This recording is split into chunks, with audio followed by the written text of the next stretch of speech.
শুভেচ্ছা আপনাদের সবাইকে আমন্ত্রণ। চ্যানেল 24 সকাল 10টার খবরে শুনছিলেন সিলন ফ্যামিলি বিএনটি সংবাদ শিরোনাম। সঙ্গে থাকছি পুরো আয়োজনে আমি তানফির আহমেদ। প্রবাসীদের জন্য পাঠানো পোস্টাল ব্যালটে কোনো পরিবর্তন হবে না, এক ফোন আলাপে এ কথা জানিয়েছেন নির্বাচন কমিশনার রহমানুল মাসউদ। তবে দেশের ভেতরের পোস্টাল ব্যালট পরিবর্তন সহ প্রার্থীদের নাম রাখার বিষয়টি বিবেচনাধীন বলেও জানিয়েছেন তিনি। আরও জানান, আসন ভিত্তিক প্রার্থীর নাম সহ পোস্টাল ব্যালট ছাপানোর পরিকল্পনা রয়েছে। আর সময় সাপেক্ষ হওয়াতে প্রবাসী ভোটারদের জন্য পাঠানো ব্যালট অপরিবর্তিতই থাকছে। নির্বাচন কমিশনার আরও জানিয়েছেন, দেশের ব্যালট এখনো পর্যন্ত ছাপানো হয়নি। পোস্টাল ব্যালটে বিদেশের জন্য কোনো পরিবর্তন হবে না। দেশের জন্য আমরা চিন্তা ভাবনা করতেছি দেওয়া যাবে, এই যে নর্মাল ব্যালট, যেমন আপনি টাকা 25 টাকা 10 যে ব্যালট পেপার ছাপা হয়ে ওঠে, এটা তো আর সময় লাগবে না। তো আজ দেশের বিভিন্ন জেলাতে যাচ্ছেন ইউরোপীয় ইউনিয়নের 56 জন পর্যবেক্ষক। নির্বাচনের পরিস্থিতি, প্রচারণা আর গণমাধ্যমের ভূমিকা, স্বাধীন মতামত এবং মত প্রকাশ সহ অংশগ্রহণ পর্যবেক্ষণ করবেন তারা। সকালে রাজধানীর ইন্টারকন্টিনেন্টাল হোটেলে ডিপ্লয়েড প্রক্রিয়া শুরু হয়।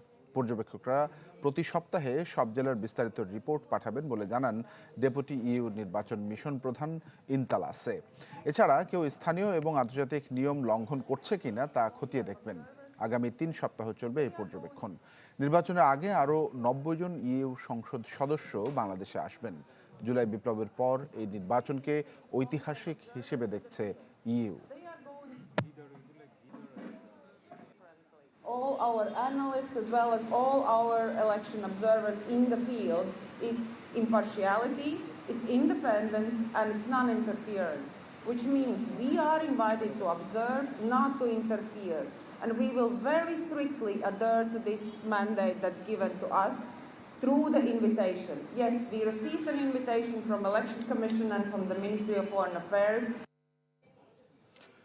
জামায়াতের সাথে ভারতীয় হাইকমিশনের বৈঠক নিয়মিত যোগাযোগের অংশ হিসেবেই দেখছে, এমনটি জানিয়েছেন ভারতের পররাষ্ট্র মন্ত্রণালয়ের মুখপাত্র রণধীর জয়সওয়াল। শুক্রবার সাপ্তাহিক ব্রিফিংয়ে তিনি বলেন, ভারতের হাইকমিশনার কর্মকর্তারা নিয়মিতভাবে বাংলাদেশের বিভিন্ন পক্ষের সাথে বৈঠক করেন। Gautam, on your questions, we have close bilateral ties with Bangladesh, as you are well aware. Our High Commission officials routinely they meet with several interlocutors. Our interaction with the entity that you just mentioned should be viewed in that context. ত্রয়োদশ জাতীয় সংসদ নির্বাচনে বরিশালের আসনগুলোতে মোট প্রার্থীর অর্ধেকই নতুন মুখ। Heavyweight প্রার্থীদের পাশে তারা কতটা প্রতিদ্বন্দ্বিতায় থাকবেন তা নিয়েই চলছে হিসাব নিকাশ। বিশ্লেষকরা বলছেন, নির্বাচনের সুষ্ঠু পরিবেশ রক্ষায় সচেতন থাকতে হবে প্রশাসনকেই।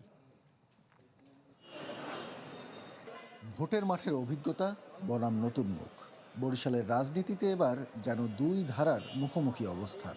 চেনা নেতৃত্বের ছায়ায় নতুনদের বড় পরীক্ষা। বরিশাল 5 আসনে বিএনপি প্রার্থী মুজিবুর রহমান সরওয়ার। এই নিয়ে পঞ্চমবারের মতো এমপি পদে লড়ছেন তিনি। এর আগে 4 বারই জয়ী হয়ে প্রতিনিধিত্ব করেছেন সংসদে। তার রাজনৈতিক জীবনের ঝুলিতে রয়েছে আরও একটি বড় অভিজ্ঞতা। 2 বার বরিশাল সিটি নির্বাচনে অংশ নিয়ে মেয়র হিসেবেও নির্বাচিত হন একবার। একই আসনে প্রার্থী রয়েছেন আরও 7 জন, যাদের অনেকে নতুন মুখ। কেউ কেউ স্থানীয় রাজনীতিতে পরিচিত হলেও এমপি পদে লড়ছেন প্রথমবারের মতো। বরিশাল 4 আসনের চিত্রও প্রায় একই। সেখানে অংশ নেওয়া সব প্রার্থী প্রথমবারের মতো নির্বাচনী লড়াইয়ে। জেলার অন্যান্য আসনেও নতুন মুখের সংখ্যা চোখে পড়ার মতো।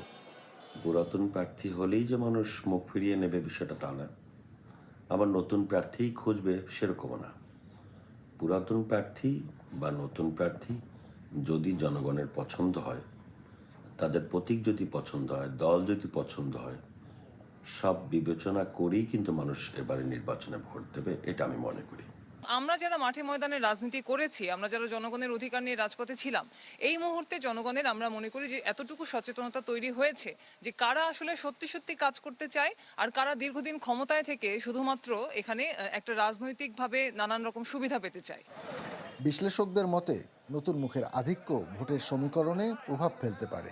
তবে প্রতিদ্বন্দ্বিতা যতই হোক, নির্বাচন সুষ্ঠু ও গ্রহণযোগ্য করতে প্রশাসনের নিরপেক্ষতা সবচেয়ে গুরুত্বপূর্ণ। অতীত অভিজ্ঞতাকে বাদ দিয়ে নতুনভাবে জনগণের মঙ্গলের জন্য, কল্যাণের জন্য এমন প্রশাসনিক ব্যবস্থা এমন কিছু করবে যাতে করে সবাই তৃপ্ত হয়। প্রশাসন নির্ভাবনায় সবার জন্য সমভাবে কাজ করে, যাতে করে লেভেল প্লেয়িং ফিল্ডটা ঠিক থাকে। বরিশালে 41 প্রার্থীর মধ্যে 19 জনই নতুন মুখ। অভিজ্ঞতা আর নতুনত্বের এই লড়াইয়ে শেষ পর্যন্ত কারা হাসবেন সেই উত্তর মিলবে ব্যালট বাক্সেই।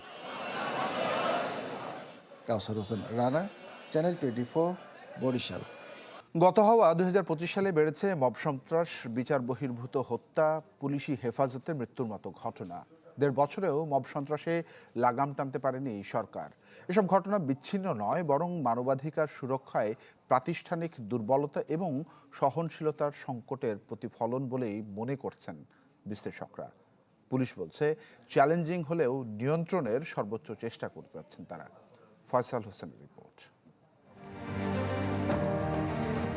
4 জানুয়ারি রাত 10টা রাজধানীর বসুন্ধরা আবাসিক এলাকায় মোটরসাইকেলের সঙ্গে প্রাইভেট কারের ধাক্কাকে কেন্দ্র করে নাইম কিবরিয়া নামের এক শিক্ষানবিশ আইনজীবীকে মব তৈরি করে পিটিয়ে হত্যা করা হয়। চলতি বছরে মবের এমন নৃশংস ঘটনা আলোচিত হলেও 2025 সালে মব ছিল এক আতঙ্কের নাম। আইন ও সালিশ কেন্দ্রের তথ্য বলছে, গত বছরে গণপিটুনি বা মব সন্ত্রাসে প্রাণ গেছে 197 জনের। এর আগের বছর 24-এ গণপিটুনিতে নিহত হয়েছিল মাত্র 128 জন। 2025 সালে বেড়েছে বিচার বহির্ভূত হত্যাকাণ্ড। গত বছরের বিচার বহির্ভূত হত্যার শিকার হয়েছে 38 জন, যেখানে আগের বছরের সংখ্যা ছিল 21 জন।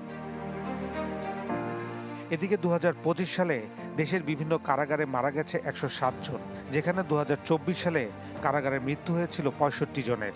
মানবাধিকার কর্মীরা বলছেন, আন্দোলন কিংবা অভ্যুত্থানের মুখে সরকার পতনের পর আইনশৃঙ্খলা পরিস্থিতির অবনতি হয়, কিন্তু 1.5 বছরেও মব সন্ত্রাস সহ মানবাধিকার লঙ্ঘনের লাগাম টেনে ধরতে না পারাকে সরকারের ব্যর্থতা মনে করছেন তারা। 24-এর সাথে যদি তুলনা করি, তাহলে প্রতিনিয়ত দিন দিন খারাপ হচ্ছে মানবাধিকার পরিস্থিতি। এমন বিশেষ করে সংঘবদ্ধ হয়ে কিছু মানুষের উপর আক্রমণ করছে, জোর জবরদস্তি করছে, বাড়িঘর দখল করতেছে, হত্যা করছে, চাঁদাবাজি করছে, এই যেটাকে আমরা মব সন্ত্রাস হিসাবে এখন চিহ্নিত করছি। এবং এই ধরনের সন্ত্রাসী আক্রমণ বর্তমানে পাড়া মহল্লা পেরিয়ে পত্রিকা অফিসগুলোতে হচ্ছে। বছর জুড়ে মব সন্ত্রাস ও বিচার বহির্ভূত হত্যা সমাজে ভয় ও অনিশ্চয়তার সৃষ্টি করছে। মব নিয়ন্ত্রণ পুলিশের জন্যও চ্যালেঞ্জ, তবে সর্বোচ্চ চেষ্টা করছে বলে দাবি বাহিনীটির। মব সন্ত্রাসের বিষয়ে আমরা তাৎক্ষণিক ব্যবস্থা নিই, আর যদি আগাম কোনো গোয়েন্দা তথ্য থাকে আমরা সাথে সাথে ব্যবস্থা নিই। তো আশা করি এই বিষয়ে পুলিশের এমন সক্ষমতা রয়েছে। তবে যেটা হয়, মূল সমস্যা তাৎক্ষণিক একটা বড় ধরনের জনসমাবেশ তৈরি হয়, তখন আমাদের রেসপন্স করতে গেলে একটা ব্যাকআপ টিম ওখানে হয়তো বা পরবর্তীতে যায়, তখন আমরা সেভাবে ব্যবস্থাগুলো নিই আর কি। আসছে নির্বাচনে 1.5 লাখ পুলিশকে ট্রেনিং দেওয়া হয়েছে, যা যে কোনো ধরনের পরিস্থিতি মোকাবেলায় প্রস্তুত বলে জানিয়েছে পুলিশ সদর দপ্তর। Faisal Hossain, channel 24, Dhaka. Sylhet MAG Osmani medical college হাসপাতালে এক নারী ইন্টার্ন চিকিৎসকের ওপর হামলা হয়েছে, আর এর প্রতিবাদে অনির্দিষ্টকালের কর্মবিরতির ডাক দিয়েছেন হাসপাতালটির ইন্টার্ন চিকিৎসকরা জানান, গেল রাতে হাসপাতালের 4 তলার 4 নম্বর ওয়ার্ডে রোগী দেখতে যান একজন নারী ইন্টার্ন চিকিৎসক। তখন চিকিৎসায় অবহেলার অভিযোগ করেন রোগীর স্বজনরা। এ সময় বাকবিতণ্ডার এক পর্যায়ে ইন্টার্ন চিকিৎসকের উপর হামলা চালায় রোগীর স্বজনরা। খবর পেয়ে পুলিশ গিয়ে পরিস্থিতি নিয়ন্ত্রণে আনে। আর এই ঘটনার প্রতিবাদ ও চিকিৎসকদের নিরাপত্তা নিশ্চিতে অনির্দিষ্টকালের কর্মবিরতির ডাক দেন ইন্টার্ন চিকিৎসকরা।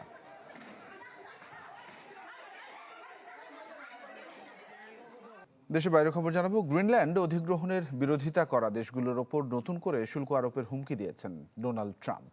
হোয়াইট হাউসের এক বৈঠকে তিনি বলেন, জাতীয় নিরাপত্তার স্বার্থে গ্রিনল্যান্ড যুক্তরাষ্ট্রের জন্য গুরুত্বপূর্ণ, আর এই বিষয়ে সমর্থন না পেলে সংশ্লিষ্ট দেশগুলোর ওপর শুল্ক বসানো হতে পারে। ট্রাম্পের এই মন্তব্যের পর ডেনমার্ক, গ্রিনল্যান্ড সহ ইউরোপীয় মিত্ররা উদ্বেগ প্রকাশ করেছে। পাশাপাশি আর্কটিক অঞ্চলের যৌথভাবে নিরাপত্তা নিশ্চিতের কথা ভাবছেন তারা।